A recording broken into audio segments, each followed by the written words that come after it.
Finally RRB NTPC 2024 का notification आ चुका है। सबसे ज़्यादा मोस्ट अवेटेड मैं कह सकता हूँ यार कि ये एग्जाम था आरआरबी एनटीपीसी, जिसका नोटिफिकेशन 5 साल के बाद आया और वैकेंसी भी कितनी आई भाई 8.1 के आई। इवन दो कि डिपार्टमेंट में बहुत सारी वैकेंसी होने के बाद भी इन लोगों ने सिर्फ 8.1 वैकेंसी दे रखा है, ठीक है। और ये ग्रेजुएशन के लिए है, तो जितनी भी इंपॉर्टेंट चीज़ें हैं सो दैट कि आपको फॉर्म वगैरह फिल करने में गलती ना हो और जितने भी डाउट्स वगैरह हैं इस वीडियो में क्लियर हो जाएंगे। लेकिन जो जोन है ना, किस जोन से आपको एक्जैक्टली फॉर्म फिल करना चाहिए, किस स्टेट से हो, वो मैं आपको नेक्स्ट वीडियो में बताऊंगा। और कौन सा डिवीजन, क्योंकि जो डिवीजन है ना उसी में आपकी जॉब लगती है बहुत सारे डिपार्टमेंट की या फिर स्टेशंस में, तो ये स्टेशंस या फिर जो डिवीजन है ना वो किस जोन में आते हैं पार्टिकुलरली, वो मैं आपको नेक्स्ट वीडियो में बता दूंगा। क्योंकि इसमें थोड़ा टाइम लगता है यार, 1 से 2 दिन का एक्जैक्टली टाइम लगेगा। कोई भी आप जेन्युइन वीडियो बनाते हो तो उसमें थोड़ा सा टाइम लगता ही है। तो ये चीज़ मैं 1 से 2 दिन बाद अपलोड कर दूंगा। मंडे तक तो 100% अपलोड कर दूंगा। तो अभी फॉर्म फिल मत करना। देखो यहाँ पे 14 तारीख लिख रखा है 14/9/2024, तो कल से फॉर्म फिल होना स्टार्ट हो जाएगा। एटलीस्ट 6 दिन का इंतजार कर लेना, सारी चीज़ें पता चल जाएगी भाई। सिग्नेचर वगैरह किस तरीके से अपलोड करना है, डॉक्यूमेंट वगैरह कौन से लगने हैं और किस तरीके से एक्जैक्टली फॉर्म फिल होता है, वो मैं आपको वीडियो उसकी भी लिए बना दूंगा, फॉर्म वगैरह कैसे फिल करना है, सो दैट की प्रॉब्लम ना हो आपको। ओके, तो 6 दिन का इंतजार कर लें, तब तक पढ़ाई वगैरह करते रहो। उसके बाद आप फॉर्म फिल करना स्टार्ट करना। 1 महीने तक आपका फॉर्म चलता है कोई भी जनरली, तो 1 महीने एंड में मत फिल करना, एटलीस्ट 10 दिन पहले फिल कर देना है। यानी कि 6 दिन बाद स्टार्ट करना और 10 दिन पहले फॉर्म फिल कर देना, क्योंकि 60 to 50 लाख आपके स्टूडेंट जो इसमें फॉर्म फिल करेंगे। पिछली बार तो 1 करोड़ स्टूडेंट फिल किए थे, लेकिन ये ग्रेजुएशन पे है तो 40 to 50 लाख तो फिल करेंगे मिनिमम। और यहाँ पे जो इंपॉर्टेंट चीज़ है वो मॉडिफिकेशन विंडो लिख रखा है ना, या 16 लिख रखा है, यानी कि अगले महीने में 16 अक्टूबर से 25 अक्टूबर तक काफ़ी अच्छा टाइम दे रखा है इन्होंने, 10 दिन के आसपास टाइम दे रखा है। इसमें आप मॉडिफाई कर सकते हो अपने फॉर्म को। लेकिन यहाँ चीज़ एक ध्यान देना कि क्रिएट एन अकाउंट, यानी कि शुरुआत से आप क्रिएट एन अकाउंट नहीं कर सकते। एक बार आपने अकाउंट क्रिएट कर दिया तो उसी अकाउंट के अंदर जाके आप अपने नाम वगैरह बाकी चीज़ें चेंज कर सकते हो, आप उसको चेंज नहीं कर सकते, मतलब दूसरा अकाउंट क्रिएट नहीं कर सकते। दूसरी चीज़ ये है कि choose an RRB can not be modify, यानी एक बार आपने, इसीलिए कह रहा हूँ कि 6 दिन का वेट कर लो। एक बार आपने जो अपना जोन चूज़ कर लिया तो आप फिर अपना जोन वगैरह चूज़ नहीं कर सकते, मतलब चेंज नहीं कर सकते। इस वजह से जो भी आप चूज़ करोगे उसको ध्यान से करना है। और यहाँ पे मैंने टिक लगा रखा है, जो जो इंपॉर्टेंट चीज़ें हैं उसको ही सिर्फ डिस्कस करेंगे, फालतू की चीज़ें डिस्कस नहीं करेंगे। और यहाँ पे ये सारी की सारी पोस्ट का नाम है, कौन कौन से पोस्ट हैं। चीफ कॉमर्शियल कम टिकट क्लर्क है, इसके बारे में हम आगे डिस्कस करते हैं। और उसके बाद ये देखो, ये सारी की सारी डिटेल्स है वैकेंसीज़ की, और जितने भी डिटेल्स है ना वो सारा का सारा मैं आपको अभी डिस्कस कर देता हूँ। तो यहाँ पे जो पोस्ट है ना, पोस्ट के बारे में मैंने जो शॉर्ट नोटिफिकेशन है तो उसमें मैंने ऑलरेडी डिस्कस कर रखा है। तो अगर आपने वो वीडियो देख रखा है तो 1 से 1.5 मिनट इसको स्किप कर देना। तो जो चीफ कॉमर्शियल कम टिकट सुपरवाइजर है ना, ये लेवल 6 की पोस्ट है। लेवल 6 का पोस्ट का मतलब है ये 4200 ग्रेड पे की पोस्ट है। इसकी जो बेसिक सैलरी होती है वो 3500 मतलब 35,400 होते हैं। तो इसको जो फाइनल सैलरी बनेगी आपकी इन हैंड मिलेगी वो 51-52,000 के आसपास लगभग मिलती है, मतलब स्टार्टिंग में। डिपेंड करता है आप XYZ किस सिटी में रहते हो, ओके, उसके हिसाब से, मतलब 50-51 हज़ार के आसपास मान सकते हो सैलरी मिलेगी इसकी। और कॉमर्शियल लिखा है, मतलब ये एक स्टेशन वगैरह की जॉब होती है, मतलब स्टेशन पे आपकी जॉब लगेगी, नाइट में भी इसका ड्यूटी लग सकता है। मेडिकल स्टैंडर्ड है B2 है। देखो इसमें जितना भी B2 A1 A2 A3 C2 C1 जितना भी कन्फ्यूजन होता है ना, इसके रिगार्डिंग मैंने 3 दिन पहले ही एक वीडियो अपलोड की थी, तो उसको जाके आप स्क्रॉल करके देख सकते हो। सारा का सारा डाउट ही क्लियर हो जाएगा। A2 A1 B1 B2 में क्या होता है, किस तरीके से अगर आप में आँख में प्रॉब्लम है तो आप एक्जैक्टली वही नंबर पा सकते हो जो नंबर आप पाना चाहते हो, थोड़ा बहुत चल जाता है। तो वो चीज़ मैं आपको बता रखा हूँ उस वीडियो में, उसको जाके जरूर देख लेना। बाकी जो एज है वो 18 से 33 है, लेकिन आपको 3 साल का एक्सटेंशन दिया गया है हर एक एज ग्रुप के लिए। तो 18 से 36 साल तक इस फॉर्म को फिल कर सकते हो। सबसे जो ज़्यादा वैकेंसी है वो गुड्स ट्रेन मैनेजर की है। हमेशा से यार जो भी रनिंग स्टाफ होते हैं ना, गुड्स ट्रेन मैनेजर एक रनिंग स्टाफ है, तो इसकी जो वैकेंसी है हमेशा से ज़्यादा ही आती है। तो 3000 प्लस वैकेंसी, मतलब इतना भी ज़्यादा नहीं है यार, मतलब, लेकिन बाकी से कंपेयर करोगे तो थोड़ी सी ज़्यादा है। और देखो आप लोग सोच रहे हो कौन सी पोस्ट बेस्ट है, वो बेस्ट पोस्ट कुछ नहीं होता है, डिपेंड करता है कि एग्जैक्टली कैसी जॉब चाहिए। अगर आपको अच्छी खासी सैलरी चाहिए भाई, मतलब बिना ऊपरी कमाई के, नॉर्मल जस्ट बता रहा हूँ आपको, ऐसा कुछ होता नहीं है, तो आप इस पोस्ट को ऑप्ट कर सकते हो, गुड्स ट्रेन मैनेजर। इसमें आपको 70 to 80,000 मिल जाता है। आने वाले टाइम में 1 लाख या फिर 1,20,000 भी आपके आसपास सैलरी हो जाती है, ठीक है। तो ये अच्छी सैलरी मिलती है और रनिंग स्टाफ होता है, नहीं कि ट्रेन में ही आपको वर्क करना पड़ता है, ये आपको पता है। ये लेवल 5 की पोस्ट है, फिर भी आपकी सैलरी 80 to 90,000 बनेगी आने वाले टाइम में। लेकिन स्टार्टिंग में आपकी जो लेवल 5 की सैलरी होती है वो लगभग मान के चलो 44 to 46,000 के आसपास बनती है, इन हैंड बता रहा हूँ। ये तो बेसिक सैलरी लिख रखी है, इसमें 50% DA वगैरह मिलके आपको ओवरऑल 44 to 46,000 मिलता है, डिपेंड करता है XYZ सिटी। A2 जो कैटेगरी, इसको मैंने डिस्क्राइब कर रखा है किस तरीके से होता है। यहाँ पे मैं डिस्क्राइब करूँगा तो वीडियो लंबी हो जाएगी। आइस के रिलेटेड मैंने ऑलरेडी एक वीडियो बना रखी है। और यहाँ पे ये पोस्ट मैंने बता दिया, ये पोस्ट और ये पोस्ट और ये पोस्ट, ये जो 3 पोस्ट देख रहे हो ना, ये 3 पोस्ट में सैलरी तो अच्छी है, लेकिन इसमें नाइट शिफ्ट भी होती है और 8-8 घंटे का शिफ्ट होता है, मतलब फिक्स नहीं रहता है किस टाइम पे आपको एक्जैक्टली बुलाया जाएगा। तो ये 3 पोस्ट के बारे में आपको मैंने बता दिया। और सबसे जो ज़्यादा पोस्ट है वो इसमें है, और सबसे जो कम पोस्ट है वो है सीनियर क्लर्क कम टाइपिस्ट में। ये जो दोनों जॉब होती है ना, ये ऑफिस में लगती है भाई, ठीक है, ऑफिस में लगती है और डे टाइम ड्यूटी होती है, मतलब 10 बजे से लेकर शाम के 6 बजे तक ऑन एवरेज इसकी ड्यूटी होती है, 1 से 1.5 घंटा 2 घंटे के आसपास, डिपेंड करता है किस डीआरएम ऑफिस में पोस्टेड हो। डीआरएम ऑफिस में इसकी पोस्टिंग होती है, स्टेशन पे इसकी पोस्टिंग नहीं होती। ये लेवल 5 की पोस्ट है और इसकी इन हैंड सैलरी मैंने आपको बता दी 44 to 46,000 के आसपास मिलती है। इसमें जो आई कैटेगरी वो C2 होती है। C2 का मतलब होता है यार कि आपको ग्लास वगैरह कितना भी लग रखा है आराम से हो जाए, कोई भी दिक्कत नहीं होती। इसके रिगार्डिंग आप मैंने एक वीडियो बना भी रखी है, एक आँख पूरी खराब भी है तो भी इसमें आपका हो जाएगा। इसमें जो अकाउंट्स लिख रखा है, मतलब डीआरएम ऑफिस के अंदर, मतलब जो जोन होता है ना, जोन के अंदर बहुत सारे डिविजन्स होते हैं, उन डिविजन्स के अंदर एक अकाउंट्स डिपार्टमेंट होता है, वो बिल्कुल इंडिपेंडेंट डिपार्टमेंट होता है। तो उसमें आपको junior as a junior account assistant आपकी जॉब लगती है। और जो सीनियर क्लर्क कम टाइपिस्ट है, ये भी बहुत ही मस्त जॉब होती है। इसकी जो जॉब लगती है ये भी डीआरएम ऑफिस के अंदर लगती है, लेकिन ये आपके अलग अलग डिपार्टमेंट में लगती है, जैसे electrical department, engineering department, commercial department, उसमें ये जॉब लगती है। इसकी सैलरी भी सेम टू सेम इतनी होती है। और यहाँ पे एक चीज़ है, candidate waiting for final result of prescribe education qualification should not apply. भाई बहुत ही दुख की बात है कि जो लोग अभी वेटिंग लिस्ट में है वो फॉर्म को फिल नहीं कर सकते। तो ये कन्फ्यूजन आपका भाई दूर हो गया होगा। अगर आपका फॉर्म वेटिंग में है, मतलब रिजल्ट फाइनल ईयर का, ग्रेजुएशन वगैरह कर रहे हो, तो आप इस फॉर्म को नहीं फिल कर सकते, इंतजार कर लो। और 5 साल का पता नहीं कब वैकेंसी आएगी भाई, क्या ही बताऊं। लेकिन इन्होंने बोला तो है भाई कि हर साल कैलेंडर ये लोग जारी करेंगे, ठीक है। Now candidate should have their own mobile number. ये देखो बहुत इंपॉर्टेंट चीज़ है। बहुत सारे स्टूडेंट्स हैं जो लापरवाही करते हैं, अपना नंबर वगैरह चेंज कर देते हैं। अभी फॉर्म फिल करते थे, कुछ और डालेंगे और बाद में चेंज कर देंगे। या फिर जो उनका ईमेल आईडी है, बेरोजगारी के टाइम पे तो यार ऐसा होता है ना कि ईमेल आईडी नंबर वगैरह चेंज करते रहते हैं, मैं भी चेंज करता था। तो ये थोड़ी सी प्रॉब्लम होती है, क्योंकि आपका जो डीबी होगा या फिर मेडिकल होगा, उसके लिए आपको यहीं पे नोटिफिकेशन भेजा जाएगा, जो भी आपका नंबर वगैरह है, फिर जो भी आपका ईमेल आईडी है। तो ध्यान देना, ठीक है। अपना जो ईमेल आईडी या फिर आपका जो मोबाइल नंबर है उसको कांस्टेंट रखना जब तक आपकी ज्वाइनिंग नहीं हो जाती है। ये चीज़ बिल्कुल ध्यान रखना। Application are to be submitted only, ये तो एक चीज़ है कि candidate can apply only 1 RRB. मैंने आपको बता दिया कि सिर्फ एक ही आरआरबी को फिल कर सकते हो। कई आरआरबी को आप फिल करने की कोशिश करोगे तो आपको डी बार वगैरह भी किया जा सकता है, मतलब आपका एप्लीकेशन वगैरह रिजेक्ट किया जाएगा। Will lead rejection to all the application, सारे के सारे एप्लीकेशन वगैरह भी आपके रिजेक्ट हो जाएंगे। डी बार नहीं किया जाएगा, रिजेक्ट कर दिया जाएगा। Opting for it is to be noted by the candidate that in case the candidate is find to be medically unsuitable. मतलब कि अगर आपने कोई भी पोस्ट चूज़ कर रखा है ना, मान लो आपने कोई भी पोस्ट चूज़ कर रखा है, वैसे तो इसमें कोई ऐसी खास पोस्ट नहीं है कि लाइक कि आपको A1 वगैरह कैटेगरी चाहिए, लेकिन स्टेशन मास्टर वगैरह में काफ़ी अच्छा आई का कैटेगरी चाहिए होता है। तो अगर आपको यहाँ पे यही लिख रखा है कि अगर आप उस मेडिकल कैटेगरी को फिल नहीं कर पाते हो, जिसको भी आपने चूज़ कर रखा है, या फिर मान लो आपने 3 पोस्ट चूज़ कर लिया, ठीक है, और आप 3 पोस्ट में अप्लीकेबल नहीं हुए, चौथे पोस्ट में अप्लीकेबल हो रहा है जो आपने नहीं फिल कर रखा है, ठीक है, चौथे पोस्ट में अपने अप्लीकेबल हो रहे हो, मान लो जूनियर अकाउंट असिस्टेंट में अप्लीकेबल हो रहा है, क्योंकि इसमें C2 है ना, तो इसमें आप अप्लीकेबल हो रहा हो, लेकिन आपने वो फिल ही नहीं किया, वो पोस्ट फिल ही नहीं किया है। तो आपको ऐसा नहीं है कि आप 3 पोस्ट को फिल किए हो फिर भी आपको चौथा पोस्ट दे दिया जाएगा, ऐसा नहीं होगा। आपको 3 पोस्ट में से ही दिया जाएगा, या फिर आप नहीं आ रहे हो तो आपको कोई एक्स्ट्रा, मतलब कि आपको कोई अल्टरनेटिव ऑप्शन नहीं दिया जाएगा। इसका मतलब यही है।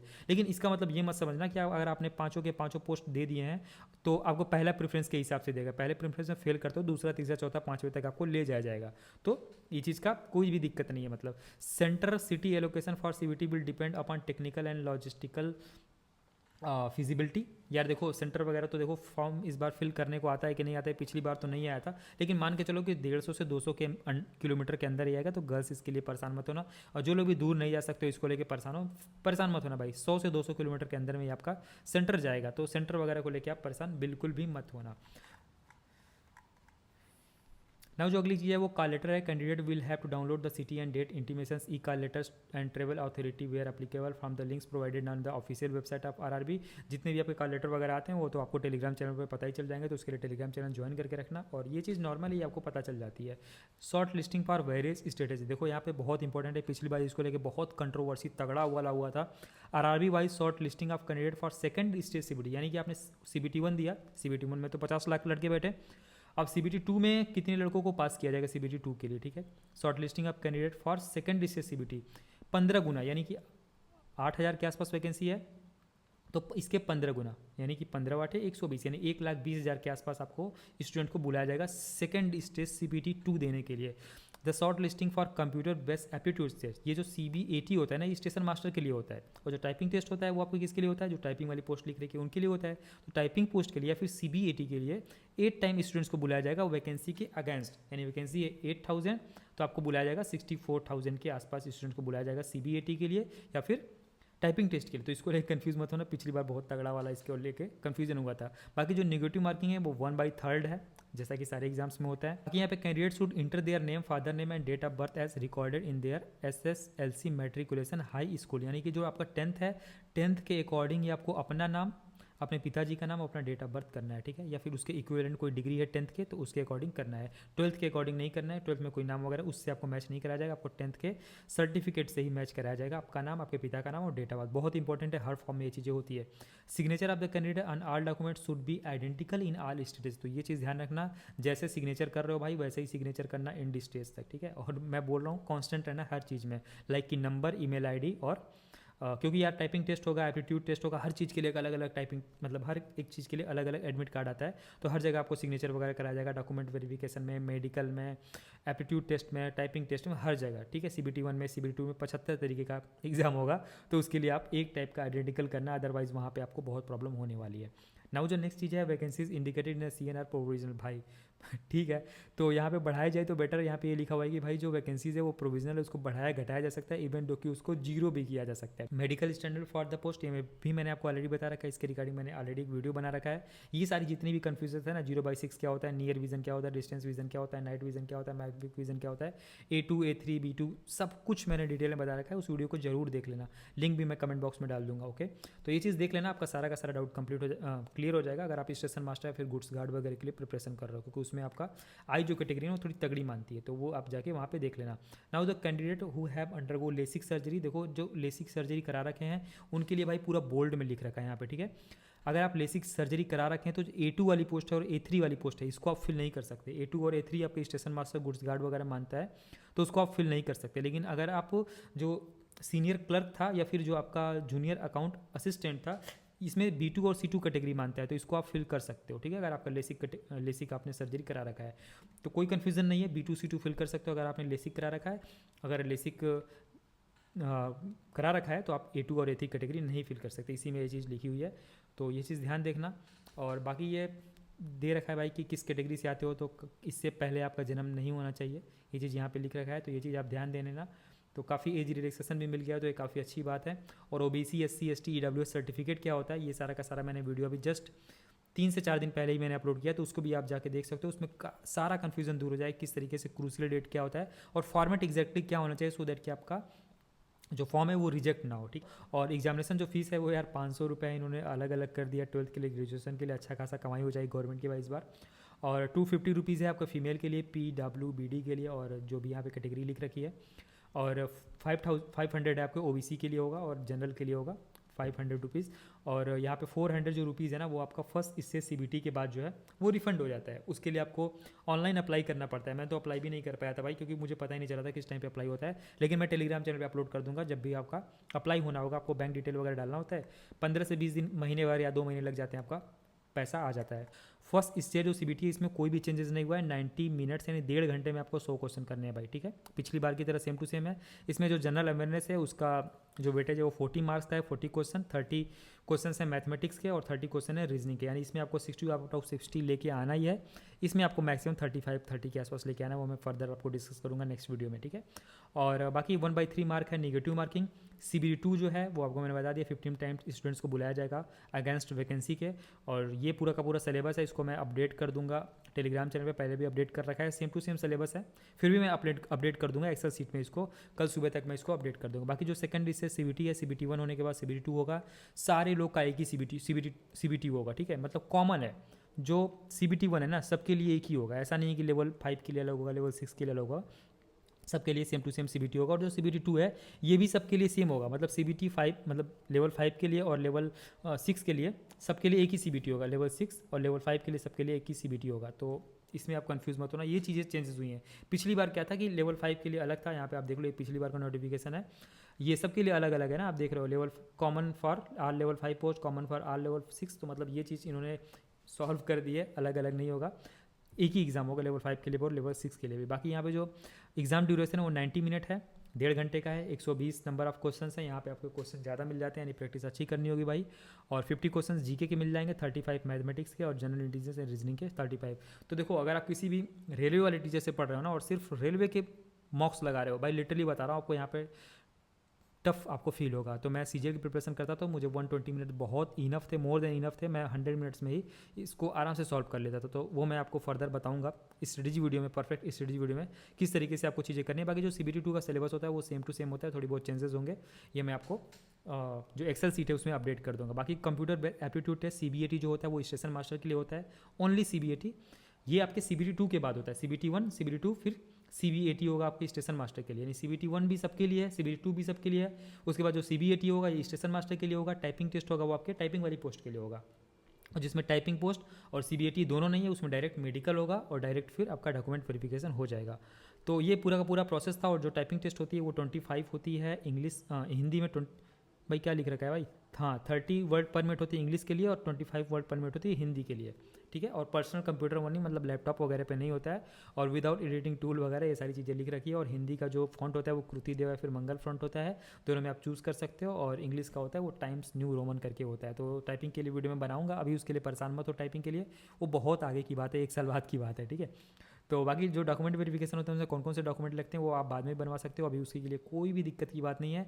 उसके रिगार्डिंग मैंने एक वीडियो बना भी रखी है, उसको भी आप चाहो तो देख सकते हो। ये सारी बात की बातें हैं, ठीक है। फिलहाल आप CBT1 CBT2 पे फोकस करो ना। CBT1 और CBT2 सबके लिए कॉमन है, मतलब लेवल 6 का अलग एग्जाम नहीं होगा, लेवल 5 का अलग एग्जाम नहीं होगा, तो इसको लेकर परेशान मत हो। सबके लिए एक ही एग्जाम होगा भाई, CBT1 भी और CBT2 भी, ठीक है। उसके बाद फिर आपका जो भी आप इसमें से पोस्ट चूज़ किए रहोगे पहले नंबर पर वही पोस्ट आपको मिल जाएगी, ठीक है। और उसको ऐसा नहीं कि आप पहले पोस्ट को नहीं लेते हो तो फिर आपको दूसरी पोस्ट मिल जाएगी, ऐसा नहीं होगा। आपको पहला पोस्ट आपको ले लेते हो तो पहला पोस्ट में ही आपको फाइनल कर दिया जाएगा, ठीक है। तो ये चीज़ ध्यान देना, इसी वजह से पोस्ट प्रेफरेंस फिल करना बहुत इंपॉर्टेंट है। और आपको पोस्ट के बारे में मैंने बता दिया ना भाई कि कौन सी पोस्ट में क्या काम करना होता है, किस तरीके की जॉब होती है, और ऑलरेडी मैंने वीडियो बना भी रखा है, तो डिटेल में देख भी लो। और फर्दर भी मैं बना दूंगा, जैसा भी इंटरेस्ट है उसके अकॉर्डिंग आप अपनी पोस्ट प्रेफरेंस डालना। किसमें कितना कम काम होता है, ज़्यादा काम होता है, ये आपके सब कुछ स्टेशन पे, डिवीज़न पे, किस जोन में वर्क करते हो, इस पर डिपेंड करता है। इस पर नहीं डिपेंड करता है कि कौन सा आप पोस्ट चूज़ करते हो, ठीक है। तो ये सारी की सारी बातें हो गई। बाकी स्किल टेस्ट जो है, टाइपिंग टेस्ट, ये इन 2 पोस्ट के लिए है, टाइपिस्ट इसमें लिखा ही हुआ है। और CBAT है आपके स्टेशन मास्टर के लिए, और गुड्स ट्रेन मैनेजर के लिए, और चीफ कमर्शियल क्रम टिकट सुपरवाइजर के लिए कुछ भी नहीं, यानी कि CBT2 होने के बाद डायरेक्ट आपका डॉक्यूमेंट वेरिफिकेशन, मेडिकल और ज्वाइनिंग हो जाएगा। तो यहाँ पे कास्ट सर्टिफिकेट का प्रोफार्मा दे रखा है, इसकी जरूरत आपको अभी नहीं है, ये आपके डॉक्यूमेंट वेरिफिकेशन के टाइम पे चाहिए होता है। ये पूरा का पूरा कास्ट सर्टिफिकेट है, OBC ST ST EWS EBC सारा का सारा सर्टिफिकेट दे रखा है, ठीक है। उसको मैंने ऑलरेडी अपलोड भी कर रखा है, फिर से भी अपलोड कर दूंगा क्योंकि वो लेटेस्ट आपको दिखने लग जाएगा। और इसकी जरूरत अभी नहीं है, ये डॉक्यूमेंट वेरिफिकेशन के टाइम पर इसकी जरूरत पड़ती है। लेकिन इसमें जितने भी लाइन्स लिख रखे हैं वो लाइन आपके रहने चाहिए, जो भी आप सर्टिफिकेट अभी आप अगर बनवाते हो तो उसमें आपको ये लाइन्स आपको दिखनी चाहिए, ठीक है। तो ये चीज़ ध्यान देना। और इसके रिगार्डिंग मैंने ऑलरेडी बोल रखा है कि वीडियो वगैरह बना भी रखा है, तो वो देख लेना। बाकी लास्ट में आपको जोन वाइज वैकेंसी दे रखी है भाई, इसको लेके बहुत कंफ्यूज है स्टूडेंट्स कि यार किस जोन से फॉर्म वगैरह फिल करें, तो वो मैं आपको थोड़ा सा डिटेल में बताऊंगा कल से परसों में। तो उसके लिए थोड़ा सा वेट कर लो। टेलीग्राम चैनल को जरूर ज्वाइन कर लेना, जस्ट ही 2 से 3 दिन में। मंडे को मैं अपना जो टारगेट सीरीज़ है उसको स्टार्ट करने वाला हूँ, तो कमेंट में आपको लिंक मिल जाएगा टेलीग्राम चैनल का, वहाँ से आप टेलीग्राम चैनल ज्वाइन कर लो, और वहाँ पर ही मैं आपको लिंक भी दे दूँगा जो भी टारगेट सीरीज स्टार्ट हो रही है। बहुत ही तगड़ी टारगेट सीरीज होगी, और आप आने वाले 4 से 5 महीने में CBT1 CBT2 इवन दो की टाइपिंग वगैरह की प्रैक्टिस सब कुछ वहाँ पे आपको बताया जाएगा। आपका टाइम भी वेस्ट नहीं होगा, यूट्यूब पे आधे घंटे देखने की जरूरत नहीं पड़ेगी, क्या क्या कैसे करना है, बस आपको एक सुबह में टारगेट मिल जाएगा, पूरा दिन लगा देना उस टारगेट को अचीव करने में। चलो मिलते हैं नेक्स्ट वीडियो में, जय हिंद, बाय बाय।